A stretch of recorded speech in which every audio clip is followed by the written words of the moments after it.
अस्सलामुअलैकुम, मैं हूं सबा भट्टी और आप देख रहे हैं MAT20 न्यूज HD। आइए नजर डालते हैं आज की अहम खबर पर।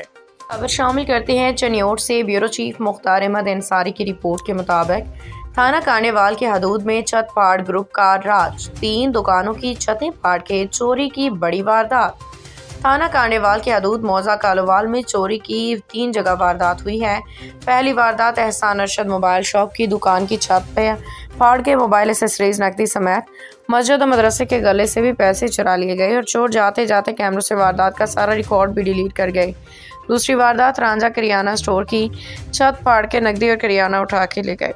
तीसरी वारदात इतमाद पेंट स्टोर की छत भी फाड़ दी, लेकिन इससे किसी किस्म का नुकसान नहीं हुआ। दुकानदार सुबह अपनी दुकानों को खोलने के लिए आए तो चोरी का पता चलने पे 15 पे कॉल की गई। थाना कांडेवाल SHO मेयर सफदर अली हरल मौका पे पहुंच गए। हस्ब ज़ाब्ता कार्रवाई अमल में लाई जाएगी।